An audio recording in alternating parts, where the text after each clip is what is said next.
Je suis assise sur le balcon de ma suite luxueuse, face à la mer. Le bruit des vagues qui se brisent sur le rivage, régulier et constant, résonne comme une douce berceuse. Une brise fraîche caresse doucement mon visage, apaisant la tension qui serrait mon cœur depuis si longtemps. Sur la table en verre à côté de moi, un verre de jus d'orange fraîchement pressé est posé, des perles de condensation glissant sur sa paroi froide. Juste à côté, mon téléphone portable. L'écran s'illumine encore et encore, accompagné d'une légère vibration. Les noms qui s'affichent en alternance sont Alain, mon mari, Adrien et Chloé. Mes enfants. Ils m'appellent frénétiquement, mais je me contente de regarder l'écran, laissant les sonneries s'éteindre d'elles-mêmes. Je porte le verre de jus d'orange à mes lèvres. Le goût sucré et acidulé se répand sur ma langue. Mes yeux se perdent vers l'horizon, là où le bleu du ciel rencontre celui de la mer. Pour la première fois depuis des décennies, je ressens une paix véritable. Une paix née de la décision la plus importante de ma vie. 3 jours plus tôt, le réveil numérique sonna à 5h30. Comme chaque matin depuis plus de 30 ans. Je me levai du lit en silence, essayant de ne pas déranger Alain qui dormait encore profondément à côté de moi. La maison était encore plongée dans l'obscurité et le silence. Mais pour moi, une nouvelle journée avait déjà commencé. J'entrai dans la cuisine et allumai la petite lumière au-dessus de la cuisinière. Le premier son de la journée fut celui de l'eau coulant du robinet pendant que je préparais le café. Puis le bruit familier de la machine à expresso qui se mettait en marche. Chaque geste était un rituel, répété si souvent qu'il ne nécessitait plus aucune pensée. Je commençai à préparer le petit déjeuner pour tout le monde. Pour Alain, un café noir sans sucre et ses tartines de pain frais avec du beurre demi-sel, qu'il aimait prendre en lisant son journal. Il disait que c'était essentiel pour bien commencer sa journée de jeune retraité. Pour Adrien, mon fils aîné, un bol de céréales avec du lait froid. Il mangeait toujours en vitesse avant de se précipiter à son cabinet de conseil à la Défense. Quant à Chloé, ma fille cadette, bien qu'elle ait son propre appartement à Paris, elle passait souvent prendre le petit déjeuner à la maison 2 ou 3 fois par semaine. Je devais donc toujours prévoir quelque chose pour elle. Aujourd'hui, je lui avais acheté un croissant aux amandes, son préféré. Cette maison, c'était ma vie. Prendre soin de tout le monde, c'était mon rôle. Je l'avais toujours fait de mon plein gré, ou du moins, c'est ce que j'avais toujours cru. Alors que les premiers rayons du soleil commençaient à percer à travers les fenêtres, Alain fut le premier à descendre. Il s'assit à sa place habituelle en bout de table et déplia son journal sans un mot. Je lui servis son café noir, comme chaque jour, et posai la corbeille de pain devant lui. Merci, dit-il brièvement, les yeux toujours fixés sur les articles du Monde. Peu de temps après, Adrien descendit, impeccable dans son costume de travail. Maman, est-ce que tu as repassé ma chemise bleue pour la réunion d'aujourd'hui ? Demanda-t-il en nouant sa cravate. Elle est dans ton armoire ? Mon chéri. Je l'ai accrochée hier soir, répondis-je en lui tendant son bol. Il mangea rapidement, puis attrapa sa mallette, prêt à partir. J'y vais. Maman. Il m'embrassa sur la joue. Un geste machinal. Rapide et vide. Comme un simple élément du rituel matinal. Chloé n'est pas passée aujourd'hui. J'ai donc mis son croissant de côté. Après qu'Alain soit parti pour sa promenade matinale, j'ai commencé à tout nettoyer. Faire la vaisselle. Essuyer la table. Passer l'aspirateur. Laver le sol. Tout se déroulait selon le même cycle immuable. J'étais le petit rouage qui permettait à la machine appelée « famille » de fonctionner sans accroc. Mais parfois, ce petit rouage se sentait fatigué et usé, au point de ne plus pouvoir le supporter. Cet après-midi-là, j'avais rendez-vous chez le médecin à l'hôpital. C'était pour les résultats de la biopsie effectuée 2 semaines plus tôt. J'y suis allée seule, pour ne déranger personne. Alain avait son parcours de golf avec ses amis. Adrien était en réunion importante. Et Chloé m'avait dit qu'elle avait un rendez-vous urgent avec un fournisseur. C'était logique. Chacun avait sa propre vie. Dans le cabinet médical froid et impersonnel, le médecin me regarda avec une expression différente. Ce n'était plus le regard amical des fois précédentes, mais un regard empreint de compassion. Les résultats sont arrivés. Madame Leclerc ? Dit-il d'une voix grave. Mon cœur se mit à battre plus fort, sans raison apparente. D'après la biopsie du côlon, nous avons trouvé des cellules cancéreuses. Tout autour de moi devint silencieux. Seule la voix du médecin continuait de résonner. C'est un cancer de stade 3. Mais ne vous inquiétez pas pour le moment. De nos jours, les traitements ont beaucoup progressé. Nous allons commencer par une chimiothérapie. Puis nous évaluerons la possibilité d'une intervention chirurgicale. J'entendais chaque mot. Mais mon cerveau était incapable de traiter l'information. C'était comme si je regardais une série télévisée, où un personnage qui me ressemblait recevait une terrible nouvelle. Je sortis de l'hôpital avec une grande enveloppe blanche à la main. À l'intérieur, le diagnostic et le plan de traitement préliminaire. Je conduisis jusqu'à la maison, hébété. Les images de la rue semblaient floues. Une sensation d'engourdissement se propagea dans tout mon corps. Ce n'était pas du chagrin, ni de la peur. C'était un vide effrayant. De retour dans la maison silencieuse, je restai immobile au milieu du salon. Cette maison dont j'avais pris soin toute ma vie me paraissait soudain étrangère. Je me dirigeai vers la grande table à manger en chaîne, le centre névralgique de notre foyer. L'endroit où nous partagions nos repas, nos conversations, nos souvenirs.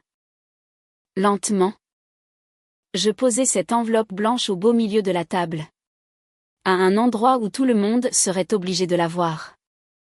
Ce n'était pas un appel à l'attention, mais un appel à l'aide silencieux. Un signal qui disait « Maman n'en peut plus ». Mon dernier espoir que quelqu'un dans cette famille le remarquerait. Que quelqu'un tendrait la main, ouvrirait l'enveloppe et me prendrait dans ses bras. Cette nuit-là marqua le début d'une attente douloureuse. Alain rentra le premier dans la soirée. Il vit l'enveloppe blanche posée bien en évidence sur la table. Mais il se contenta de la regarder du coin de l'œil, puis la déplaça sur le côté pour y poser son journal. Une facture de carte de crédit. Ou un relevé quelconque. A-t-il dû penser? Il alluma la télévision et monta le son pour couvrir le silence de la maison, sans même me poser une seule question. Plus tard, Adrien et sa femme, Sophie, sont venus dîner comme prévu. Sophie m'aida à apporter les plats sur la table. Elle vit aussi l'enveloppe. Mais elle se contenta de la pousser pour faire de la place aux assiettes, sans montrer le moindre intérêt.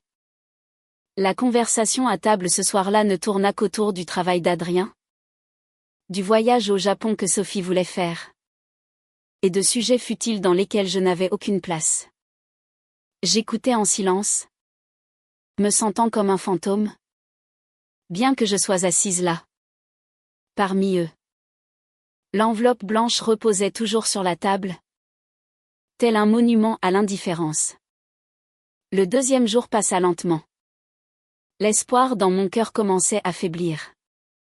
Ma fille, Chloé, passa dans l'après-midi. Elle était venue m'emprunter de l'argent pour lancer son projet de café-librairie avec une amie. Ses yeux pétillants me fixaient avec espoir. Elle s'assit à la table, posant son sac à main juste à côté de l'enveloppe. Maman. J'ai quelque chose à te demander.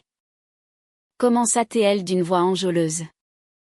Je hochai la tête, essayant de rassembler mes forces pour parler de ma situation. Avant ça.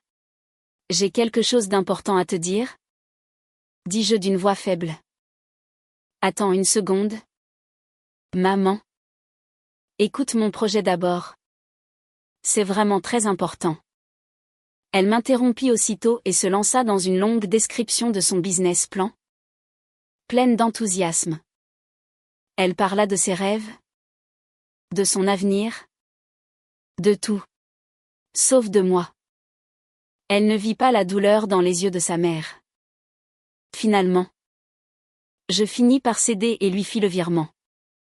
Chloé me serra fort dans ses bras et repartit précipitamment avec ses rêves, me laissant seule avec une enveloppe que personne ne voulait voir. Le 3e jour arriva. Et rien n'avait changé. Une fine couche de poussière commençait à se déposer sur l'enveloppe. Elle faisait désormais partie du décor de la table à manger. Plus personne ne la remarquait. La déception qui m'avait rongé le cœur pendant 2 jours s'était transformée en un sentiment froid et lucide. L'amour et le sacrifice que j'avais offert toute ma vie étaient invisibles. Tout comme cette enveloppe. Ce matin-là, ma décision était prise. Pendant que tout le monde était parti vivre sa vie, je commençais à faire ce que j'aurais dû faire depuis longtemps. J'appelai un agent immobilier que je connaissais. Monsieur Dubois? C'est Hélène Leclerc. Je voudrais vendre la maison. Oui. C'est ça. Une vente rapide. Ma voix était étonnamment calme. Ensuite, j'appelai ma banque pour gérer mes comptes épargne. L'argent que j'avais mis de côté toute ma vie. En tant que femme au foyer sans salaire. C'était ma part des biens matrimoniaux. Et j'allais l'utiliser pour moi. Cet après-midi-là, je fis une petite valise. Je ne pris pas beaucoup de vêtements. Juste quelques tenues confortables. J'emportai aussi les livres que j'avais achetés depuis des années sans jamais avoir le temps de les lire. Je regardai la maison une dernière fois. Chaque recoin était rempli de souvenirs. Mais ces souvenirs ne me faisaient plus mal. Ils n'étaient que des images d'un passé que j'étais sur le point de quitter. Avant de franchir la porte, je pris mon dernier trousseau de clés. Je retournai à la table à manger et posai délicatement les clés sur l'enveloppe blanche. Un adieu silencieux. La fin du rôle de l'ancienne Hélène. Je sortis de la maison, fermant doucement la porte derrière moi. Le « clic » de la serrure fut le son de ma liberté. Je pris un taxi pour la gare de Lyon et achetai un billet de TGV pour la Côte d'Azur. Cette région en bord de mer où j'avais toujours rêvé d'aller. Je n'ai prévenu personne. Je n'ai pas laissé de lettre d'adieu. Parce que tout ce que j'avais à dire était resté sur cette table pendant 3 jours. Dans le train qui s'éloignait de la capitale agitée, je regardais les bâtiments défiler et disparaître. Pour la première fois, mes larmes se mirent à couler. Mais ce n'étaient pas des larmes de chagrin. C'étaient des larmes de libération. En arrivant à l'hôtel de luxe que j'avais réservé avec mon propre argent, le personnel m'accueillit chaleureusement. Ils me conduisirent à la plus belle suite avec vue sur la mer. Dès la première seconde où je suis entrée dans cette chambre, j'ai su que j'avais pris la bonne décision. L'odeur de la mer, le bruit des vagues et la tranquillité environnante. C'était ce que mon cœur désirait depuis si longtemps. J'ai passé les 2 premiers jours à dormir. Dormir sans réveil, sans me soucier de devoir me lever pour faire quoi que ce soit pour quelqu'un d'autre. Je me réveillais quand mon corps le voulait et je dormais quand mon cœur avait besoin de repos. Le 3e jour, j'ai commencé à explorer les environs. J'ai marché pieds nus sur la plage, laissant les vagues caresser mes pieds. J'ai lu un livre au bord de la piscine, en commandant les cocktails que j'aimais. J'étais en train de réapprendre à vivre pour moi-même. Pendant ce temps, à la maison, le chaos devait avoir commencé. Ils devaient se rendre compte de mon absence. Au début, ils ont dû penser que j'étais partie chez une amie. Ou en week-end quelque part. Mais avec le temps, et sans pouvoir me joindre, l'inquiétude a dû se transformer en panique. Surtout, en voyant le panneau « à vendre » devant la maison. C'est la raison pour laquelle mon téléphone vibrait sans arrêt maintenant. L'appel d'un passé que je venais de fuir. Mais j'ai choisi de ne plus l'écouter. Le temps qui me restait était compté. Et je ne le gaspillerai plus dans la douleur. Adrien, mon fils si brillant, utiliserait certainement tous ses contacts pour me retrouver. Il ne tarderait pas à me localiser. Mais notre prochaine confrontation ne serait plus la même. Car je n'étais plus la maman qu'il connaissait. Ma nouvelle vie commença avec une routine simple et choisie. Je me réveillais lorsque la douce lumière du soleil filtrait à travers les rideaux, et non plus au son strident du réveil. Je débutais ma journée par une marche méditative le long de la plage, respirant l'air pur à plein poumon. La sensation du sable fin sous mes pieds me reconnectait au monde d'une manière que je n'avais jamais connue. Chaque matin, je commandais le petit déjeuner sur mon balcon. Un petit déjeuner continental comme je n'en voyais que dans les magazines. Avec des viennoiseries, des fruits frais et un œuf à la coque. Pas le café rapide de quelqu'un, ni les tartines de quelqu'un d'autre. C'était mon petit déjeuner. Manger ce dont j'avais vraiment envie était un petit bonheur immense pour moi. Je passais la plupart de mon temps à lire. Les livres qui prenaient la poussière sur mes étagères étaient enfin ouverts. Page après page. Avec attention. Je me plongeais dans le monde des mots, laissant mon imagination vagabonder. Parfois, je m'asseyais au bord de la piscine, sirotant une eau de coco fraîche, observant les autres vacanciers. Leur sourire et leur rire me rappelaient que le monde, en dehors de ma maison, était vaste et magnifique. Bien sûr, au fond de moi, un léger sentiment de culpabilité faisait parfois surface. L'image d'Alain cherchant ses lunettes. Celle d'Adrien, agacé de ne pas trouver sa chemise. Mais je chassais ses pensées. Je me répétais que j'avais assez enduré. La douleur d'être ignoré était trop profonde pour être pardonnée si facilement. C'était mon temps à moi. La guérison que je méritais. Pendant que je découvrais cette nouvelle sérénité, à Paris, la tempête se formait. J'imaginais la scène avec une clarté déconcertante. Le premier jour de mon départ, personne n'a dû s'inquiéter outre mesure. Alain, en rentrant et ne me voyant pas, a simplement dû penser que j'étais sortie. Il aurait réchauffé les restes du dîner et se serait endormi sur le canapé devant la télévision. Il était si habitué à ma présence qu'il n'en mesurait plus la valeur. Adrien a probablement appelé dans la soirée. Non par inquiétude, mais parce qu'il ne trouvait pas un dossier important pour le lendemain. Normalement, maman savait tout. Elle était l'encyclopédie vivante de la maison. Papa? Où est maman? Elle ne répond pas au téléphone. J'ai besoin de ce dossier urgemment. Aurait-il dit. D'un ton agacé. Je ne sais pas. Elle doit être sortie. Aurait répondu Alain. Avec indifférence. Le lendemain matin, l'anomalie est devenue évidente. La maison, d'habitude impeccable, était en désordre. Pas de café chaud. Pas de tartines prêtes. La vaisselle de la veille traînait encore dans l'évier. Alain s'est levé plus tard que d'habitude. De mauvaise humeur. Ne sachant que faire. Il a essayé de m'appeler encore et encore. Mais n'a obtenu qu'une messagerie vocale. Son agacement s'est lentement mué en inquiétude. Il a appelé Chloé. Chloé. As-tu parlé à ta mère? Je n'arrive pas à la joindre. Non. Papa. Je suis très occupée avec le café. Je ne l'ai pas appelée. Il y a un problème?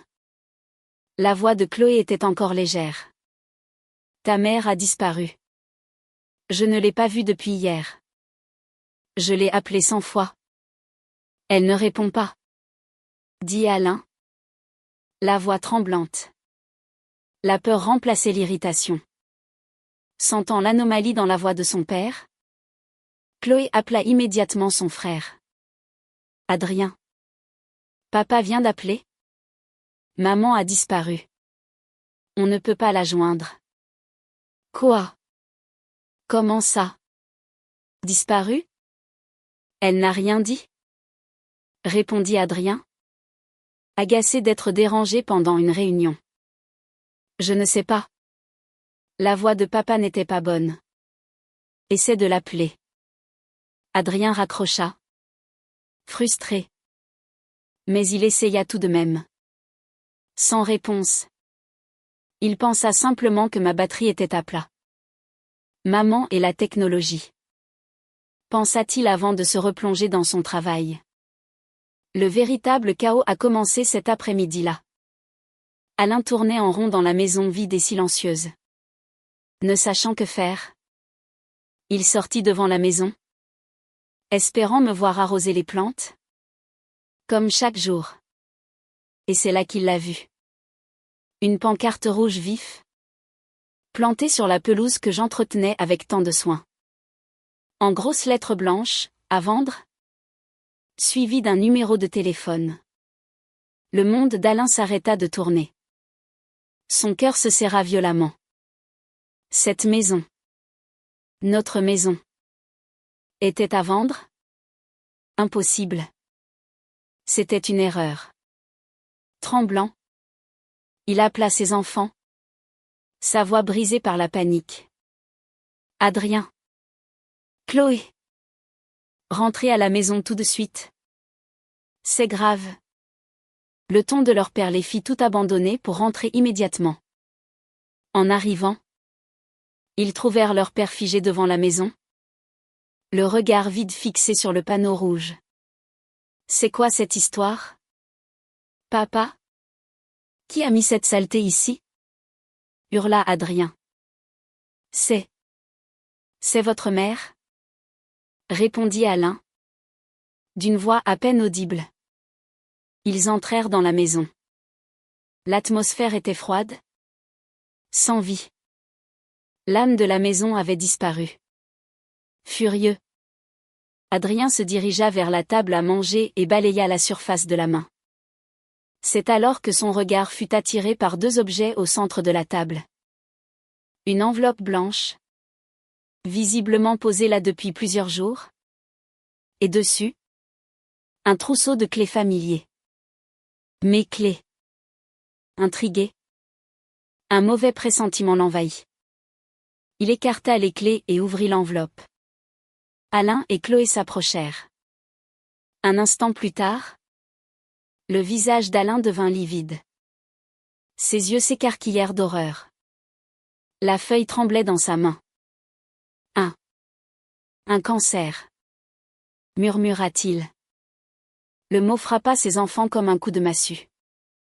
Quoi? Papa? Adrien arracha le papier des mains de son père. Chloé se pencha pour lire par-dessus son épaule, ses yeux s'emplissant de larmes. Le rapport de l'hôpital. Le nom, Hélène Leclerc. Le diagnostic, cancer du côlon. Stade 3. Chaque lettre sur ce papier était une lame qui s'enfonçait dans leur cœur. Un silence de mort s'installa. Les 3 derniers jours défilèrent dans leur esprit. Adrien se souvint de s'être plaint pour un dossier, sans jamais demander à sa mère comment elle allait. Chloé revit la scène où elle parlait de ses rêves. Aveugle à la tristesse dans les yeux de sa mère. Et Alain. Il revit l'enveloppe qu'il avait poussée de côté pour son journal. La douleur de sa femme, ignorée pendant 3 jours entiers. La culpabilité les submergea. Elle l'avait laissé sur la table. Tout ce temps, dit Chloé. La voix brisée par les sanglots.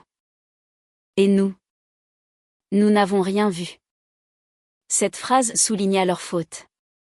Ce n'était pas qu'ils n'avaient pas vu. Ils n'avaient pas regardé.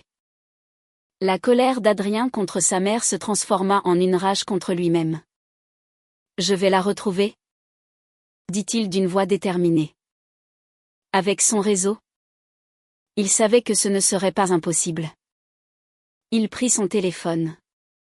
J'ai besoin d'une recherche. Non, Hélène Leclerc. Vérifiez toutes les réservations. Train. Hôtel. Je dois savoir où est ma mère maintenant. La poursuite avait commencé. Non plus pour récupérer une maison, mais pour avoir une chance de réparer leur faute. Pendant ce temps, à des centaines de kilomètres de là, je sirotais une tisane sur mon balcon, regardant le soleil se coucher.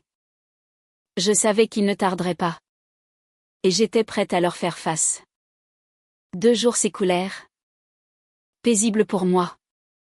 Mais certainement une éternité pour eux. J'ai commencé à prendre mes marques. À parler aux gens. À me présenter comme Hélène. Et non plus comme la femme de ou la mère de.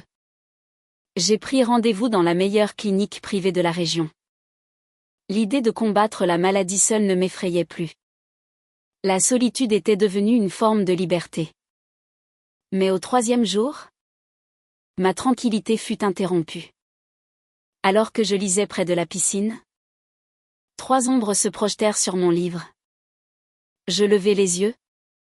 Sans surprise. Alain. Adrien. Chloé. Ils étaient là. Leur visage était un mélange de soulagement, de colère et d'une culpabilité évidente. Adrien s'avança le premier. Maman. Pourquoi tu as fait ça? Sa voix était basse, chargée de reproches. Tu sais à quel point on s'est inquiété? Pourquoi fuir? Pourquoi vendre la maison? Je posai mon livre. Mon regard était si calme qu'il le fit taire. Et pourquoi je n'aurais pas pu? Adrien? Répondis-je d'une voix égale. C'est ma maison. Mon argent. Ma vie. Il resta sans voix. Il ne s'attendait pas à ça de la part de la mère qui avait toujours tout accepté. Alain s'interposa. Hélène. Rentrons à la maison. On peut en discuter. Notre maison? Dis-je en haussant un sourcil. Celle qui est à vendre? Il baissa les yeux. Honteux. Chloé, qui pleurait en silence, s'agenouilla à mes côtés et prit ma main. Maman. Je suis désolée. On ne savait pas pour tes résultats. Ces larmes chaudes sur ma main firent vaciller un instant la muraille autour de mon cœur. Mais je retirai doucement ma main. Savoir ou ne pas savoir. Quelle différence? Chloé? L'enveloppe est restée sur la table pendant 3 jours. Ce n'était pas juste une enveloppe. C'était mon cri. Un cri que personne n'a entendu. Le silence se fit. Seulement brisé par les sanglots de ma fille. Adrien, qui avait repris contenance, me fixa. Le regard blessé et confus. Mais tu aurais dû te battre? Maman. Explosa-t-il enfin. Tu es malade. Tu aurais dû rester pour qu'on s'occupe de toi. Qu'on se batte avec toi. Pourquoi tu as abandonné? Pourquoi tu ne te bats pas pour nous? Ces derniers mots. Pour nous. Furent la goutte d'eau qui fit déborder le vase. Je me levai. Le regardant droit dans les yeux. Les larmes coulant sur mes joues. Me battre pour vous? Adrien? Ma voix tremblait de l'émotion de toute une vie. Mais qu'est-ce que j'ai fait d'autre? Pendant toute ma vie? Je me suis battue pour que ton père ait une bonne situation. Pour que vous ayez les meilleures écoles. Une maison chaleureuse. De bons repas. Je me suis battue contre la solitude. La fatigue. Le sentiment d'être invisible dans ma propre maison pendant plus de 30 ans. Et pour quel résultat? Que vous ignoriez ma douleur. Mon dernier appel à l'aide. Je repris mon souffle. Ma voix se faisant plus douce mais plus tranchante. Aujourd'hui. Je n'ai plus la force de me battre pour qui que ce soit d'autre. Le temps qui me reste. Je voudrais me battre pour moi. Est-ce que je peux? Mes mots les laissèrent pétrifiés. Ils réalisaient pour la première fois le poids que j'avais porté. Je leur tournai le dos et retournai vers l'autel, les laissant face à la dure vérité. Je ne fuyais pas. J'avais juste besoin d'espace. L'espace d'être moi-même, de guérir mes blessures, avant de ne plus en avoir l'occasion. Ma famille ne rentra pas à Paris. Ils prirent des chambres dans le même hôtel, espérant sans doute que je cède. Mais je fis le contraire. Je coupai mon téléphone et demandai à la réception de ne donner aucune information à mon sujet. Je pris rendez-vous à la clinique pour commencer mon traitement. Entrer seule à l'hôpital cette fois-ci était différent. J'étais déterminée. Le médecin, une femme chaleureuse, m'écouta avec une attention sincère. Vous avez pris la bonne décision? Hélène? Me dit-elle. La force intérieure est le meilleur des remèdes. Je commençai les examens. Les coûts étaient exorbitants. Mais je n'étais pas inquiète. C'était l'argent que je méritais. Le fruit de mon travail d'une vie. J'investissais dans ma propre survie. Pendant ce temps, ma famille implosait. Sans accès à moi. Ils se disputaient entre eux. Je les ai aperçus un soir au restaurant de l'hôtel. Assis en silence. Une tension palpable entre eux. Alain avait vieilli de 10 ans. Il semblait perdu. Réalisant la difficulté de vivre sans moi pour tout gérer.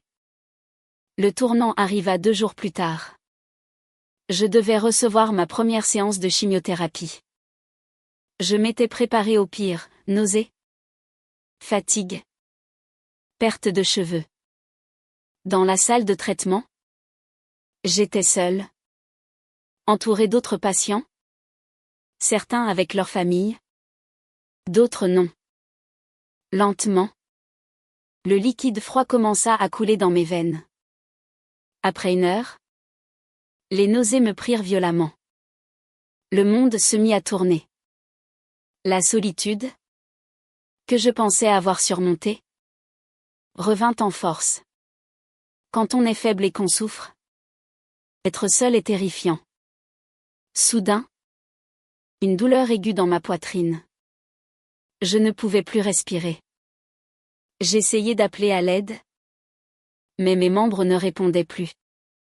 Tout devint flou. J'entendis des voix paniquées. Le son des machines qui s'affolaient. Avant que tout ne devienne noir.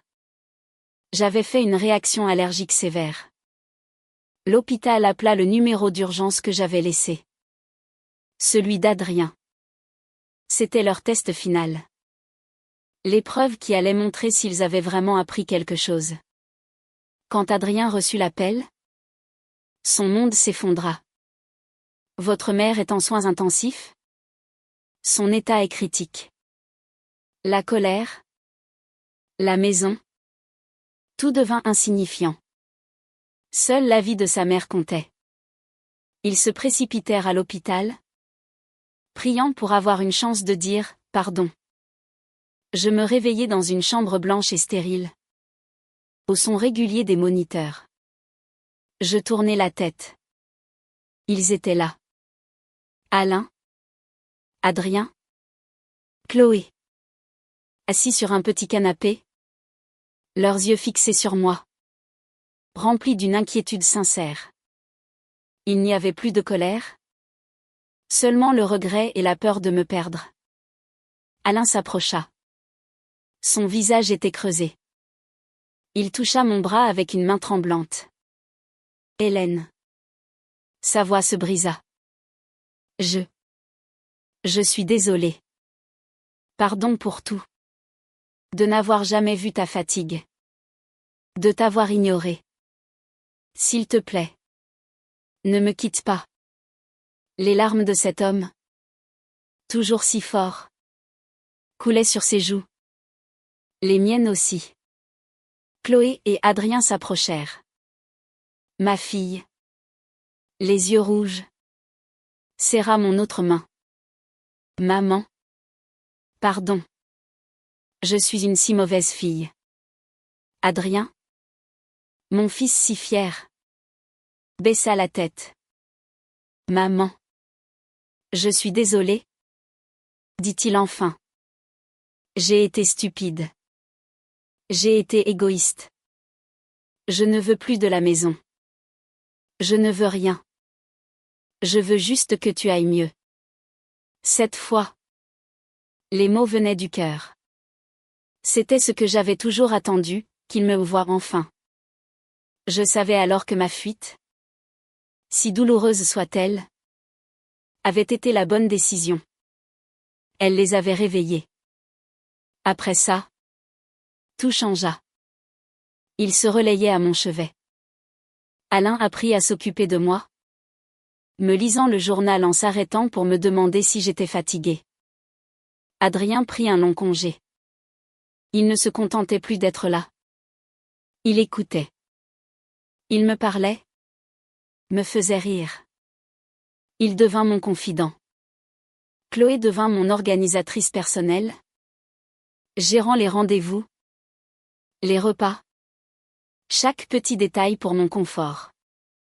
Leur amour était palpable, réel.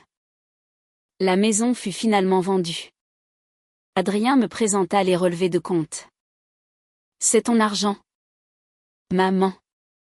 Pour tes soins. Personne ne regrettait la maison.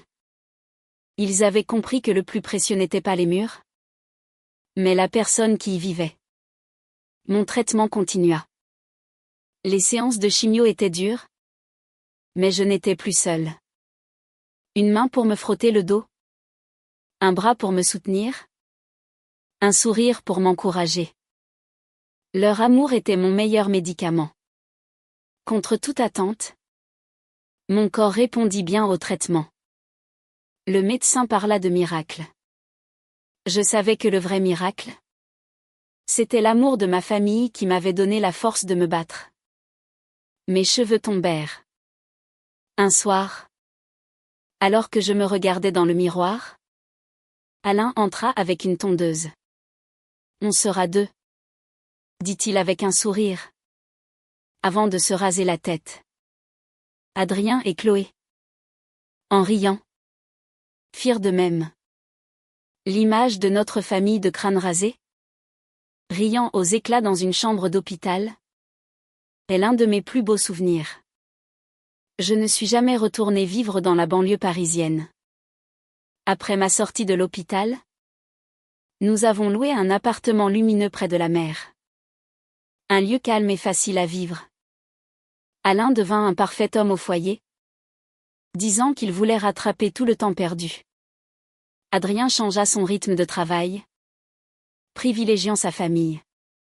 Chloé mit son rêve en pause, disant que son rêve pouvait attendre, mais pas le temps avec sa mère. Chaque jour était rempli de rire et de chaleur. Un soir, sur le balcon, Chloé me demanda doucement, « Maman, est-ce que tu nous en as voulu ?» Je secouai la tête. Jamais en colère. Juste triste. Mais je ne le suis plus. Je regardais Alain et Adrien préparer le dîner à l'intérieur. Parce que sans ce jour-là, nous n'aurions jamais eu ce jour-ci. Le jour où nous avons réappris à nous aimer vraiment. Je ne sais pas ce que l'avenir me réserve. La maladie peut revenir. Mais je n'ai plus peur. J'ai eu le temps le plus précieux de ma vie. J'ai vécu pour moi. Et plus important encore, J'ai été guéri par l'amour sincère de ma famille. Ma fuite n'était pas un abandon. C'était ma façon de me battre. Un combat pour retrouver ma propre valeur. Et ce faisant, je n'ai pas seulement sauvé ma vie. J'ai aussi sauvé la vie de ma famille. Je ferme les yeux, laissant la brise marine caresser mon visage. Le bruit des vagues est toujours là. Familier. Mais ce n'est plus le son qui berce ma solitude. C'est la mélodie qui accompagne le bonheur de notre famille.